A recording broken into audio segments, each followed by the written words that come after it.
ഇന്നത്തെ ആദ്യത്തെ പ്രഭാഷണം തൃതീയ സ്കന്ധത്തിലെ 22-ാമത്തെ അധ്യായം സ്വയംഭൂമനു കർദമ പ്രജാപതിയുടെ അടുത്തിരിക്കുന്നതും ആ മനുകർദമ സംവാദമാണ്. നമ്മളുടെ ഭാഗവത കുടുംബത്തില് ഒക്കെ എന്നും തിളങ്ങിക്കൊണ്ടിരിക്കുന്ന വിളക്കുകളാണ് രമാദേവി, തിരുമല. എല്ലാ ആചാര്യ മര്യാദകളോടും കൂടി അമ്മയുടെ പാദങ്ങൾ വീണ് നമസ്കരിച്ചുകൊണ്ട് ഈ ഗുരുനാഥ സ്മരണയ്ക്ക് വേണ്ടിയിട്ട് ചെയ്യുന്നതായിട്ടുള്ള ഭാഗവത നവാഹിത്യത്തില് 2-ാം ദിവസത്തിലെ പ്രഥമ പ്രഭാഷണത്തിനായിട്ട് സാദരം ക്ഷണിച്ചുകൊള്ളുന്നു. ഗോവിന്ദനാമ സങ്കീർത്തനം. ഗോവിന്ദ ഗോവിന്ദ. ഓം യോ മന്ദർപ്രവിശ്യ മമ വാചമിമാം പ്രസുപ്താം സഞ്ജീവയത്തഖിലശക്തിധരസ്വധാംന അന്യാം ച ഹസ്തചരണശ്രവണത്വഗാദീൻ പ്രാണാൻ നമോ ഭഗവതേ പുരുഷായ തുഭ്യം. സദാശിവസമാരംഭാം ശങ്കരാചാര്യമധ്യമാം അസ്മദാചാര്യപര്യന്താം വന്ദേ ഗുരുപരമ്പരാം. സച്ചിദാനന്ദരൂപായ വിശ്വോത്പത്യാദിഹേതവേ താപത്രയ വിനാശായ ശ്രീകൃഷ്ണായ വയം നമഃ. തവ കഥാമൃതം തപ്തജീവനം കവിഭിരീഡിതം കൽമഷാപഹം ശ്രവണമംഗളം ശ്രീമദാതതം ഭുവി ഗൃണന്തി തേ ഭൂരിദാ ജനാഃ. എല്ലാ ഗുരുക്കന്മാരെയും സ്മരിച്ച് പാദങ്ങളിൽ നമസ്കരിക്കുന്നു. യജ്ഞാചാര്യനായ നമ്മുടെ പ്രിയപ്പെട്ട മനുതിരുമേനിയുടെ പാദങ്ങളിൽ വിനയപൂർവ്വം നമസ്കരിക്കുന്നു. ശ്രോതാക്കളായ എല്ലാ ഭക്തരെയും വന്ദിച്ച് നമസ്കരിക്കുന്നു. സർവശക്തനും സർവജ്ഞനും സർവവ്യാപിയുമായ ഭഗവാൻ തന്നെ എൻ്റെ ബുദ്ധിയിൽ പ്രവേശിച്ച് വാക്കുകളായി നിങ്ങളുടെ എല്ലാ ഹൃദയങ്ങളെ രമിപ്പിക്കണേ എന്ന് പ്രാർത്ഥിക്കുന്നു. തിരുമേനി പറഞ്ഞ പോലെ തൃതീയ സ്കന്ധം 22-ാം അധ്യായമാണ് എനിക്ക് തന്നിട്ടുള്ളത്. മനുകർദമ സംവാദം, കർദമ ദേവഹൂതി വിവാഹം, മനുവിന്റെ ബ്രഹ്മാവർത്തത്തിലേക്കുള്ള യാത്ര. ഇതാണ് ഈ അധ്യായത്തിലെ മുഖ്യ വിഷയങ്ങൾ. അപ്പൊ അതിലേക്ക് കടക്കുന്നതിന് മുമ്പ് ആമുഖമായിട്ട് കുറച്ച് കാര്യങ്ങൾ പറയട്ടെ. അതായത് നമ്മളിപ്പോൾ കേട്ടുകൊണ്ടിരിക്കുന്നത് ശ്രീ ശുക പരീക്ഷിത് സംവാദത്തിൽ മൈത്രേയ മഹർഷി വിതുരർക്ക് പറഞ്ഞു കൊടുക്കുന്ന കഥകളാണ് നമ്മൾ കേട്ടുകൊണ്ടിരിക്കുന്നത്. ഭഗവാൻ ശ്രീകൃഷ്ണൻ ഭൂമിയിൽ നിന്ന് തിരോധാനം ചെയ്യുന്നതിന് മുമ്പ് ഉദ്ധവർക്ക് ജ്ഞാനോപദേശം നൽകിയുണ്ടായി. ഉദ്ധവനെ ബദരിയാശ്രമത്തിലേക്ക് പോകാനായിട്ടാണ് ഭഗവാൻ നിയോഗിച്ചത്. കുരുക്ഷേത്ര യുദ്ധത്തിന് മുമ്പായിട്ട് വിതുരർ തീർത്ഥയാത്രയ്ക്ക് പോയിരുന്നു. കുറെ കാലങ്ങൾ കഴിഞ്ഞ ശേഷം വിതുരർ തിരിച്ചു വന്നപ്പോൾ വൃന്ദാവനത്തിലെത്തി. അവിടെ വെച്ച് ഉദ്ധവരെ കണ്ടപ്പോഴാണ് നടന്ന സംഭവങ്ങളൊക്കെ അറിയുന്നത്. ഭഗവാന്റെ തിരോധാനത്തെക്കുറിച്ചും ഒക്കെ അപ്പോഴാണ് അറിയുന്നത്. അപ്പോൾ ഉദ്ധവരോട് വിതുരർ പറഞ്ഞു, ഭഗവാൻ ഉദ്ധവർക്ക് കൊടുത്ത ജ്ഞാനോപദേശം എനിക്കും കൂടെ നൽകണേ, എനിക്കും കൂടെ പറഞ്ഞു തരണേ എന്ന് ഉദ്ധവരോട് വിതുരർ പറഞ്ഞു. അപ്പോൾ ഉദ്ധവർ പറഞ്ഞു, ഭഗവാൻ മൈത്രേയ മഹർഷിയെ ഏൽപ്പിച്ചിട്ടാണ്, അങ്ങേക്ക് ജ്ഞാനോപദേശം നൽകാനായിട്ട് മൈത്രേയ മഹർഷിയെ ഏൽപ്പിച്ചിട്ടാണ് പോയിരിക്കുന്നതെന്ന് പറഞ്ഞു. ഇത് കേട്ടപ്പോൾ വിതുരർക്ക് ഭഗവാൻ തന്നോടുള്ള ആ കരുതലും കാരുണ്യവും വാത്സല്യവും ഒക്കെ ഓർത്ത് വിതുരർ പൊട്ടിക്കരഞ്ഞു പോയി എന്നാണ് പറയുന്നത്. എന്നിട്ട് വിതുരർ പിന്നീട് ഗംഗാതീരത്തുള്ള ഹരിദ്വാർ ഗംഗാതീരത്തുള്ള മൈത്രേയ മഹർഷിയുടെ ആശ്രമത്തിൽ ചെന്നു. വിതുരരെ കണ്ടപ്പോൾ വലിയ സന്തോഷമായി, പരമഭക്തനല്ലേ, വലിയ സന്തോഷമായി മൈത്രേയ മഹർഷിക്ക്. വിതുരന്റെ സംശയങ്ങൾക്കെല്ലാം മറുപടി പറഞ്ഞു. അപ്പോൾ ഭഗവാന്റെ കഥകളും ലീലകളും എല്ലാം ഉപദേശങ്ങളും എല്ലാം മൈത്രേയ മഹർഷി വിതുരർക്ക് വിവരിച്ചു കൊടുത്തു. അങ്ങനെ മൈത്രേയ സംവാദത്തിലെ ഭഗവാന്റെ കപിലാവതാരത്തിന്റെ പശ്ചാത്തലം ഒരുക്കുന്നതാണ് ഈ തൃതീയ സ്കന്ധത്തിലെ 21, 22, 23 എന്നീ അധ്യായങ്ങൾ. നമുക്കറിയാം, ബ്രഹ്മാവിന്റെ ശരീരം പകുത്താണ് ആദിപുരുഷനായ സ്വയംഭൂ മനുവും ശതരൂപയും ഉണ്ടായത്. അവരിലൂടെയാണ് പ്രജാസൃഷ്ടി ഉണ്ടായത്. സ്വയംഭൂവിന് 3 പുത്രിമാരും 2 പുത്രന്മാരുമാണ് ഉണ്ടായിരുന്നത്. അതിൽ പുത്രിമാരിൽ ദേവഹൂതിയുടെ കഥയാണ് നമുക്ക് ഇവിടെ വരുന്നത്. ബ്രഹ്മാവിന്റെ നിഴലിൽ നിന്ന് ജനിച്ച പ്രജാപതിയാണ് കർദമ പ്രജാപതി. ആ കർദമ പ്രജാപതിയോടും ബ്രഹ്മാവ് എല്ലാ മക്കളോടും പറയുന്ന പോലെ പ്രജാസൃഷ്ടി ചെയ്യുവാനായിട്ട് നിർദ്ദേശിച്ചു. അപ്പൊ ഗൃഹസ്ഥാശ്രമം സ്വീകരിക്കുന്നതിന് മുമ്പായി കർദമ പ്രജാപതി സരസ്വതി നദീ തീരത്തിൽ പോയിരുന്ന് 10,000 സംവത്സരം ഭഗവാനെ തീവ്രമായ തപസ് ചെയ്തു എന്നാണ് പറയുന്നത്. ആ തപസ്സിൽ പ്രസാദിച്ച ഭഗവാൻ പ്രത്യക്ഷപ്പെട്ടു. അപ്പോൾ ഭഗവാനെ സ്തുതിച്ച് താൻ ഗൃഹസ്ഥ ധർമ്മത്തിലൂടെ ഭഗവാനെ ആരാധിക്കുവാൻ ആഗ്രഹിക്കുന്നുവെന്നും തന്റെ സ്വഭാവത്തിനനുസരിച്ച ഒരു കന്യകയെ വിവാഹം ചെയ്യാൻ ആഗ്രഹിക്കുന്നുവെന്നും അറിയിച്ചു. അപ്പോൾ ഭഗവാൻ പറഞ്ഞു, ബ്രഹ്മാവർത്തത്തിൽ താമസിച്ചുകൊണ്ട് ഭൂമിയെ മുഴുവൻ ഭരിച്ചു വരുന്ന ധാർമ്മികനും രാജർഷിയുമായ സ്വയംഭൂമനു ശതരൂപ എന്ന പത്നിയോടുകൂടി ഇവിടെ വരും. അവരുടെ കൂടെ സ്വഭാവം കൊണ്ട് എല്ലാവിധത്തിലും അനുരൂപയായ പുത്രി ദേവഹൂതിയും കൂടെ ഉണ്ടാകും. മനു അവളെ അങ്ങേക്ക് വിവാഹം ചെയ്തു തരും. നിങ്ങൾക്ക് 9 പുത്രിമാരുണ്ടാകും. അങ്ങയുടെ പുത്രനായി ദേവഹൂതിയിൽ അവതരിച്ച് ലോകത്തിന് ഞാൻ സാഖ്യശാസ്ത്രത്തെ ഉപദേശിക്കുന്നതായിരിക്കും എന്നും ഭഗവാൻ പറഞ്ഞു. അപ്പൊ തീവ്ര തപസ്സിന്റെ ഫലമായിട്ട് കർദമമുനിയുടെ ശരീരമെല്ലാം വല്ലാതെ ശോഷിച്ച് മെലിഞ്ഞ് ഉണങ്ങിയിരുന്നിരുന്നു. അപ്പൊ ഭഗവാനെ കർദമമുനിയെ കണ്ടപ്പോൾ സങ്കടം വന്നുപോയി. ഭഗവാന്റെ ഹൃദയം ആർദ്രമായി, കണ്ണിൽ നിന്ന് കണ്ണുനീർ വന്നു. ആ ഭഗവാന്റെ 2-3 തുള്ളി കണ്ണുനീർ ആ സരസ്വതി നദീതീരത്ത് വീണ ഭാഗത്താണ് ബിന്ദു സരസ് എന്ന് പേര് വന്നത്. ആ ബിന്ദു സരസിന്റെ സമീപത്താണ് കർദമ പ്രജാപതിയുടെ ആശ്രമം. അവിടെ വേറെയും ധാരാളം ഋഷിമാർ താമസിച്ചിരുന്നു. വൃക്ഷങ്ങളാലും പുഷ്പങ്ങളാലും കോയിലിന്റെ നാദങ്ങളാലും മയിലിന്റെ നൃത്തങ്ങളാലും ഒക്കെ വളരെ പ്രകൃതി രമണീയമായ ഒരു പ്രദേശമായിരുന്നു അവിടെ. ഭഗവാൻ പറഞ്ഞ പോലെ അവിടെ സ്വയംഭൂമനുവും ഭക്തി ശതരൂപയും ദേവഹൂതിയും കൂടെ അവിടെ എത്തിച്ചേർന്നു. അപ്പോൾ സ്വയംഭൂമനുവിനെ അതിഥി ദേവോഭവ എന്ന വിധത്തിൽ തന്നെ സൽക്കരിച്ച് കർദമ പ്രജാപതി എല്ലാ ഉപചാരങ്ങളോടും കൂടെ സ്വീകരിച്ചു. അപ്പൊ അവര് ചക്രവർത്തിയായ മനുവിന്റെ ധർമ്മപരിപാലനത്തെ കുറിച്ച് വളരെ പ്രശംസിച്ചു. രാജധർമ്മത്തെ കുറിച്ചൊക്കെ ഉപദേശിക്കുകയും അതനുസരിച്ച് പ്രവർത്തിക്കുന്ന മനുവിനെ വളരെ പ്രശംസിക്കുകയും ചെയ്തു. അത് 21 അധ്യായത്തിൽ അവസാനം ആ ഭാഗം വരുന്നത് അവിടെയാണ്. അപ്പൊ അതിനുശേഷമാണ് 22 അധ്യായം ആരംഭിക്കുന്നത്.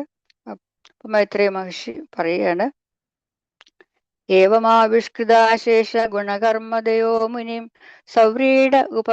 സവ്രീഡ ഇവത്തം സമ്രാട് ഉപാരതമുവാച.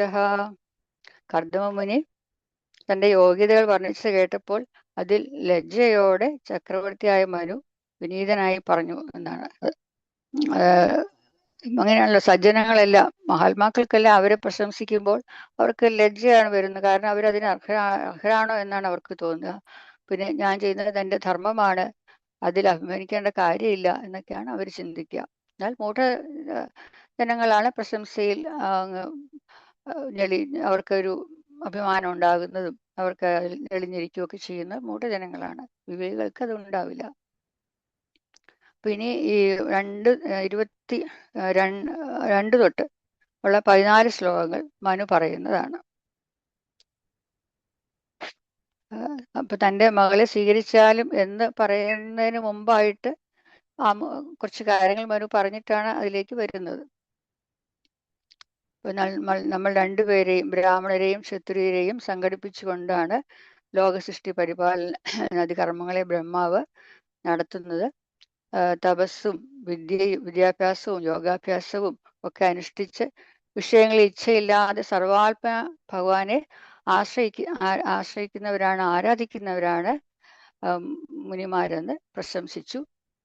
അങ്ങനെയുള്ള ബ്രാഹ്മണരുടെ രക്ഷയ്ക്കായിക്കൊണ്ടാണ് ഭഗവാന്റെ സഹസ്രം കൈകളിൽ നിന്ന് ഞങ്ങൾ ക്ഷത്രിയരെ സൃഷ്ടിച്ചത്. ബ്രാഹ്മണജാതി ഭഗവാന്റെ ഹൃദയസ്ഥാനവും ക്ഷത്രിയജാതി ഭഗവാന്റെ ശരീരസ്ഥാനവും ആണെന്നാണ് വേദങ്ങൾ അറിയുന്ന ഋഷികൾ പറയുന്നത് എന്നൊക്കെ പറഞ്ഞു. അപ്പൊ 2 കൂട്ടരെയും ഭഗവാൻ തന്നെ പരിപാലിക്കുന്നു എന്ന് പറഞ്ഞു. മനുവിനെ കണ്ട ഉടനെ കർദമ പ്രജാപതി പ്രജാപരിപാലന ധർമ്മങ്ങളെ കുറിച്ചൊക്കെ പറഞ്ഞു എന്ന് പറഞ്ഞല്ലോ നേരത്തെ. അപ്പൊ അത് കേട്ടപ്പോൾ തൻ്റെ സംശയങ്ങളൊക്കെ തീർന്നു. പറഞ്ഞപ്പോൾ രാജധർമ്മമൊക്കെ അവർ വിവരിക്കുകയുണ്ടായി. അപ്പോൾ അതെല്ലാം കേട്ടപ്പോൾ തൻ്റെ രാജധർമ്മത്തെക്കുറിച്ചുള്ള സംശയങ്ങളെല്ലാം തീർന്നുവെന്ന് മനു പറഞ്ഞു. ക്ഷത്രിയ ധർമ്മം ഉപദേശിച്ചു തന്നതിൽ ഞാൻ വളരെ കൃതാർത്ഥനാണ് എന്ന് പറഞ്ഞു. അങ്ങയുടെ പാദധൂളി ശിരസിൽ സ്പർശിക്കാൻ കഴിഞ്ഞതും എൻ്റെ ഭാഗ്യമാണ് എന്ന് പറഞ്ഞു. ഇത് കഴിഞ്ഞാണ് മനുപുത്രിയിലുള്ള സ്നേഹനിമിത്തം വരനെ അന്വേഷിച്ചെത്തിയ കാര്യം പറയുന്നത്. അത് കാരുണ്യപൂർവ്വം കേൾക്കണമെന്ന് പറയുകയാണ്. ഉത്താനപാദന്റെ പ്രിയവതന്റെ സഹോദരിയായ ഗുണവതിയും സുശീലയുമായ തൻ്റെ മകൾ നാരദ മഹർഷിയിൽ നിന്ന് അങ്ങയുടെ ശീലം, വയസ്സ്, ശ്രുതം, വിദ്യ, രൂപം, ഗുണഗണങ്ങളെല്ലാം കേട്ടതിൽ അങ്ങയിൽ അനുരക്തയാണ്. അങ്ങ് ഇപ്പോൾ വിവാഹത്തിന് തയ്യാറാണ് എന്ന് അറിഞ്ഞു. അതുകൊണ്ട് എൻ്റെ മകളെ സ്വീകരിച്ചാലും എന്ന് വിനയപൂർവ്വം അവിടെ മനു കർദമ പ്രജാപതിയോട് പറഞ്ഞു. പിന്നെ അപ്പൊ കർദമ പ്രജാപതി പറയുന്ന മറുപടിയാണ് 15 തൊട്ട് 20 വരെയുള്ള ശ്ലോകങ്ങളിൽ. മനു പറഞ്ഞതിനെല്ലാം ഹൃദയപൂർവ്വം അംഗീകരിക്കുന്നുവെന്ന് കർദമ പ്രജാപതി മറുപടി പറഞ്ഞു. ദേവഹൂതിയെ പോലെയുള്ള സ്വസിദ്ധമായ സൗന്ദര്യമുള്ള ഒരു കന്യയെ വിവാഹം കഴിക്കാൻ ആർക്കാണ് ആഗ്രഹമില്ലാത്തത് എന്ന് പറഞ്ഞു. ദേവലോകത്ത് പോലും ദേവഹൂതിയെ അത്രയും സൗന്ദര്യമുള്ള ഒരു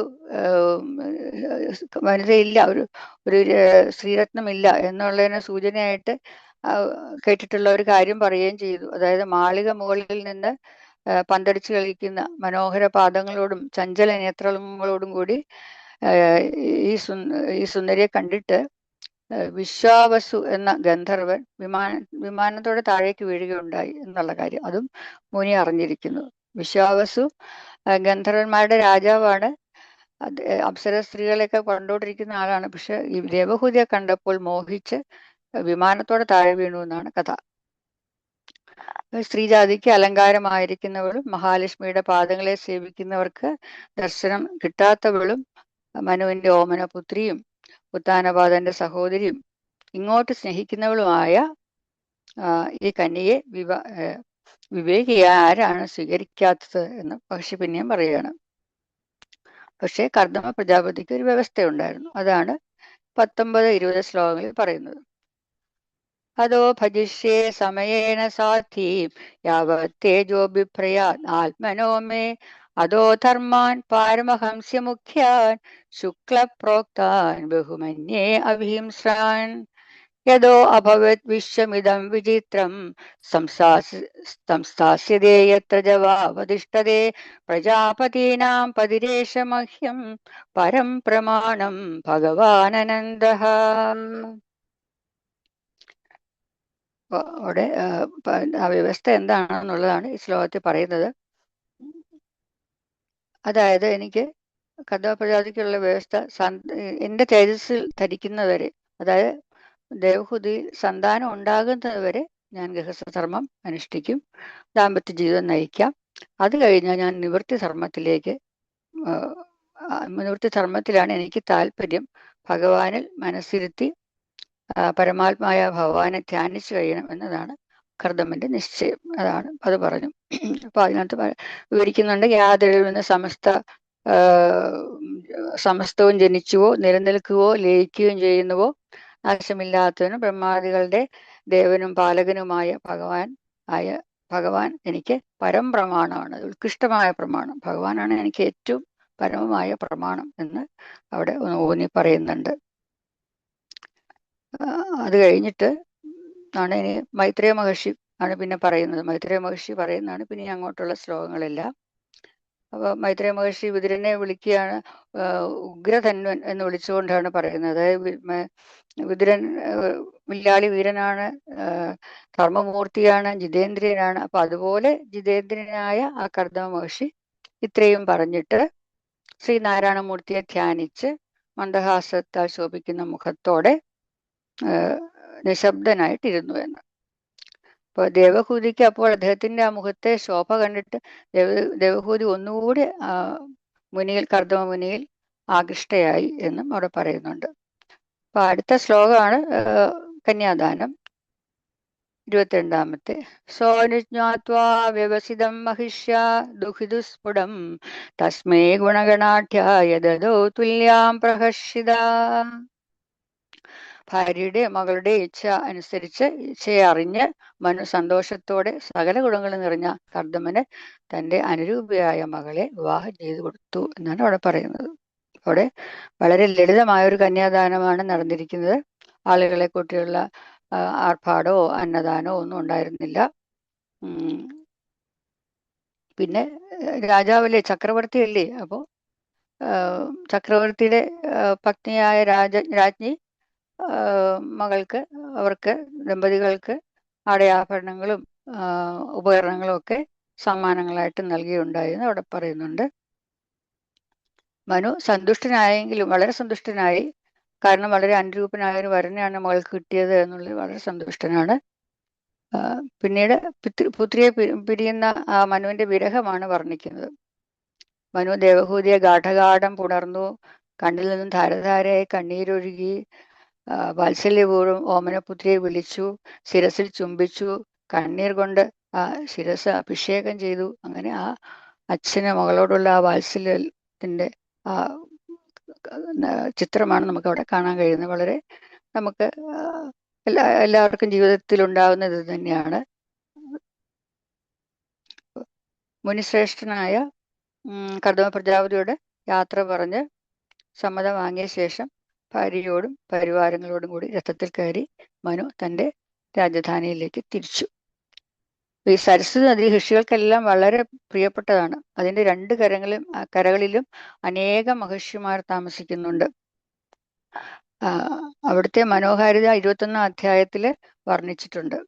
ആ കാഴ്ചകൾ കണ്ടുകൊണ്ട് മെല്ലെ യാത്ര ചെയ്ത് സ്വയംഭൂ മനു സ്വന്തം നഗരത്തിൽ എത്തിച്ചേർന്നു.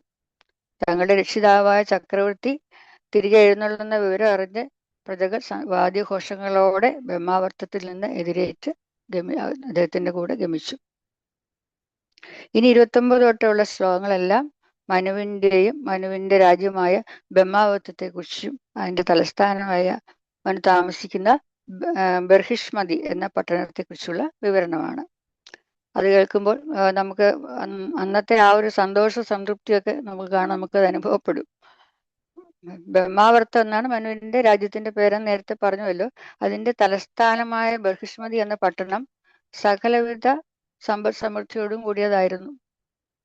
യജ്ഞവരാഹമൂർത്തിയായ ഭഗവാൻ തന്റെ ശരീരം കുടഞ്ഞപ്പോൾ അവിടുത്തെ ശരീരത്തിലെ രോമങ്ങൾ ഈ പട്ടണത്തിൽ വീണു. അവ പച്ചനിറത്തിലുമുള്ള കുശദർഭകളും കാശപ്പുല്ലുകളായിത്തീർന്നു. ബർഹിസ് എന്ന ദർഭയ്ക്ക് പേരുണ്ട്. അങ്ങനെയാണ് ഈ പട്ടണത്തെ ഈ പേര് വരാൻ കാരണം. വരാഹ ശരീരത്തിൽ നിന്ന് വീണ രോമങ്ങൾ ദർഭകളായിട്ട് കുശപ്പുല്ലുകളായിട്ടും ഭവിച്ചിരിക്കുന്ന ആ ഭൂമിയിൽ യാഗഭംഗം വരുത്തുന്ന രാക്ഷസന്മാർ വരില്ല. അവർക്ക് അവിടെ പ്രവേശിക്കാൻ സാധിക്കില്ല. അതുകൊണ്ട് അവിടെ ഋഷിമാർക്ക് നിർഭയം ഭഗവാനെ ആരാധിക്കാമായിരുന്നു. ഭഗവാനിൽ നിന്നും ഭൂമിയെ ലഭിച്ച മനു കുശങ്ങളെയും കാശങ്ങളെയും പരത്തി വിരിച്ച് യജ്ഞവരാഹമൂർത്തിയായ ഭഗവാനെ, ആ വരാഹമൂർത്തിയെ ആരാധിച്ചു. ഐശ്വര്യപൂർണനായിരുന്നു മനു. മകളുടെ വിവാഹം കഴിഞ്ഞ് തിരിച്ചെത്തിയ മനു തൻ്റെ ബർഹിഷ്മതി എന്ന പേരായ രാജധാനിയിൽ പ്രവേശിച്ച് തൻ്റെ ഭവനത്തിൽ എത്തി. ആ ഭവനത്തിൽ താമസിക്കുന്നവർക്ക് ആധ്യാത്മികം, ആധിദൈവികം, ആധിഭൗതികം എന്ന 3 വിധ താപങ്ങളും ഉണ്ടാകുകയില്ല അത്രേ. മനു ധർമ്മത്തിന് കോട്ടം വരാത്ത വിധത്തിൽ അർത്ഥകാമങ്ങളെ അനുഭവിച്ചുകൊണ്ട് താമസിച്ചു. ഗന്ധർവന്മാർ മനുവിന്റെ കീർത്തിയെക്കുറിച്ച് അവിടെ ഗാനം ചെയ്തുകൊണ്ടിരുന്നു. എന്നാൽ സന്ധ്യാകാലങ്ങളിൽ അതിഭക്തിയോടെ ശ്രീഹരിയുടെ കഥകളെ മനു കേട്ടുകൊണ്ടിരുന്നു. ഭൗതിക സുഖങ്ങളൊന്നും തന്നെ മനുവിനെ ഭഗവാനിൽ നിന്ന് വ്യതിചലിപ്പിച്ചില്ല. സർവാത്മന ഭഗവാനെ ആശ്രയിച്ചാണ് മനുരാജ്യം ഭരിച്ചിരുന്നത്. ശ്രീരാമകൃഷ്ണദേവൻ പറയുമായിരുന്നു, ഒരു കൈകൊണ്ട് ഗൃഹസ്ഥധർമ്മികൾ ഒരു കൈകൊണ്ട് ഗൃഹസ്ഥധർമ്മം ചെയ്യുകയും മറ്റേ കൈ ഭഗവാനിൽ വച്ചിരിക്കുകയും വേണമെന്ന്.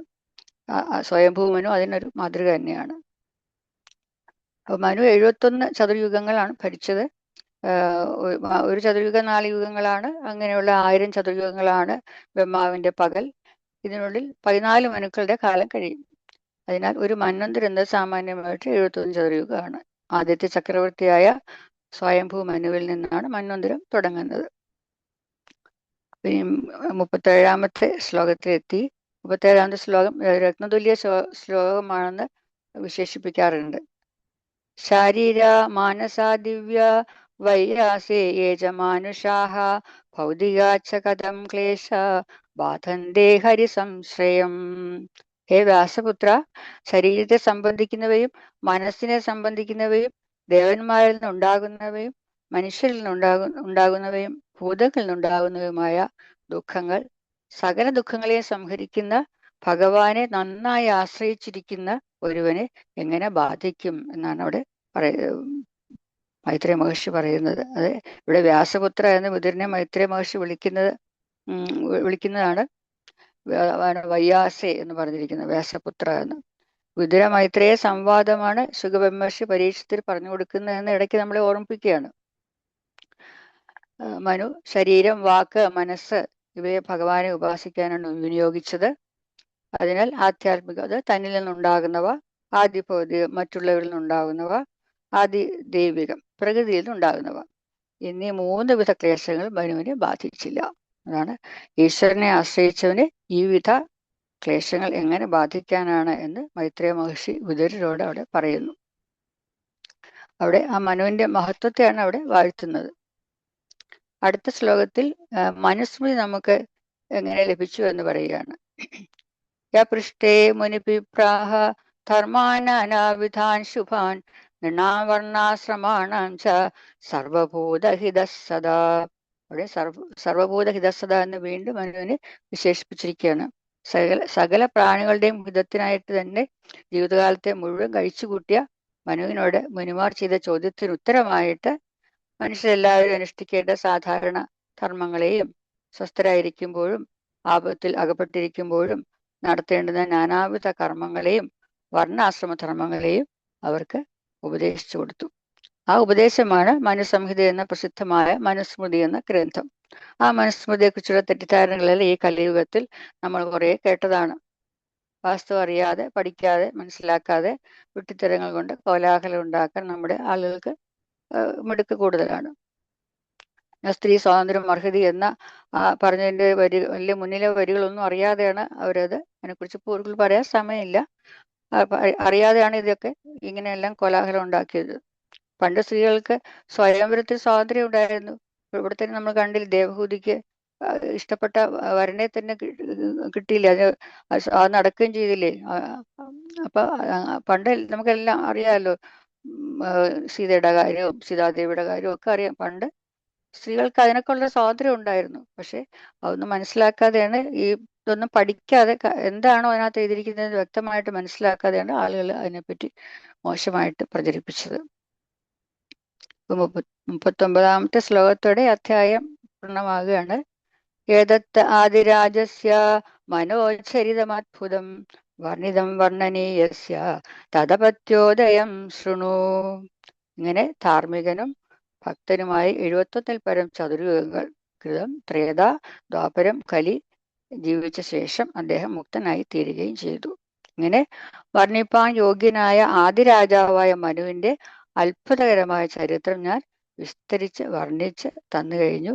ഇനി അദ്ദേഹത്തിന്റെ സന്താനമായ ദേവഹൂതിയുടെ ചരിത്രം പറഞ്ഞു തരാം, അത് ശ്രദ്ധയോടെ കേൾക്കൂ എന്ന് മൈത്രേയ മഹർഷി വിതുരനോട് പറഞ്ഞു. അപ്പോൾ അടുത്ത അധ്യായം 23-ാം അധ്യായത്തിന്റെ ഇവിടെ നമുക്ക് അവിടെ വരെ ഒന്ന് പറഞ്ഞു വയ്ക്കാൻ ചുരുക്കത്തില്. അത് 23-ാം അധ്യായം വളരെ മനോഹരമായിട്ടുള്ള അധ്യായമാണ്. 23-ാം അധ്യായം അവരുടെ ദാമ്പത്യ വർണ്ണന വളരെ കൗതുകകരമായിട്ട് വർണ്ണിക്കുന്നു.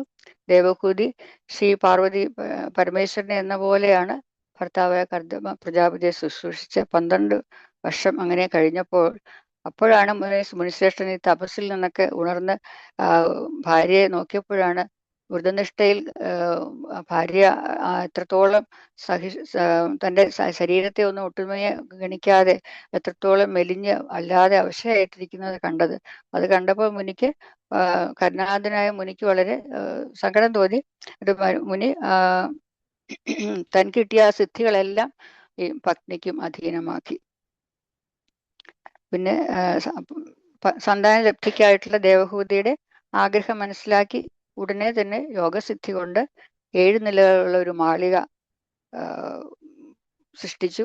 എഴുന്നള്ളിയുള്ള മാളികയുള്ള ഒരു വിമാനം സൃഷ്ടിച്ചു.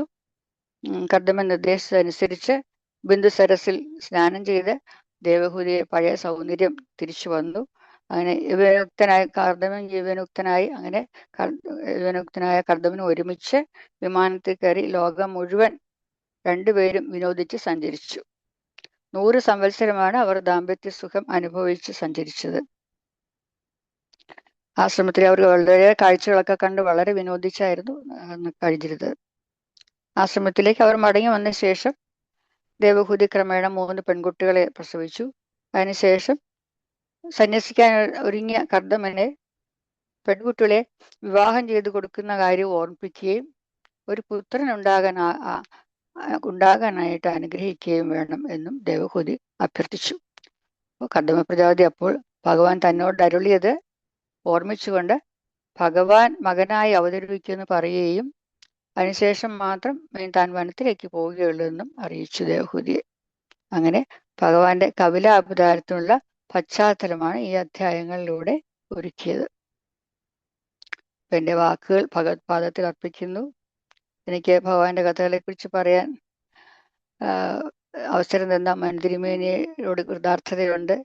അതും ഈ സമയത്ത്, അതായത് പൂജ്യ ഭാഗവത ഹംസം വള്ളിയൂർ തിരുമേനിയുടെ സ്മരണാർത്ഥം നടക്കുന്ന ഈ സപ്താഹത്തിൽ സംബന്ധിച്ച് പറയാൻ കഴിഞ്ഞതിൽ വളരെ സന്തോഷമുണ്ട്. ഇന്ന് പ്രത്യേകിച്ച് ഏകാദശിയാണ്, അന്നൊരു പ്രത്യേകതയുണ്ട്. അതുകൊണ്ട് എല്ലാവരുടെയും പാദങ്ങളിൽ ഞാൻ ഒരിക്കൽ കൂടെ നമസ്കരിച്ചുകൊണ്ട് സമാപിപ്പിക്കുന്നു. കായേന വാചാ മനസേന്ദ്രിയൈർവാ ബുദ്ധ്യാത്മനാ വാ പ്രകൃതേ സ്വഭാവത് കരോമി യദ്യ സകലം പരസ്മൈ നാരായണായേതി സമർപ്പയാമി. നമ്മളിവിടെ കർദമ പ്രജാപതിയും മനുവും തമ്മിലുള്ള സംവാദവും അതിനുശേഷമുള്ള ഭാഗങ്ങളും ഒക്കെ വളരെ സ്വതസിദ്ധമായിട്ടുള്ള സമാധാനപരമായിട്ടുള്ള ഒരു പ്രഭാഷണം വളരെയധികം ഈ ശുഭ മുഹൂർത്തത്തിൽ രാവിലെ തന്നെ നമുക്ക് കേൾക്കാൻ സാധിച്ചു. അമ്മയുടെ പാദങ്ങളിൽ നമസ്കരിക്കുന്നു. അതുപോലെ തന്നെ ഇനിയും ധാരാളം അറിവുകൾ എഴുത്തിലൂടെയും അതുപോലെ തന്നെ പ്രഭാഷണത്തിലൂടെയും മറ്റ് കീർത്തനങ്ങളിലൂടെയും ഒക്കെ എല്ലാവരിലേക്കും എത്തട്ടെ എന്ന് നമുക്ക് ഭഗവാനോട് ആത്മാർത്ഥമായിട്ട് പ്രാർത്ഥിക്കാം.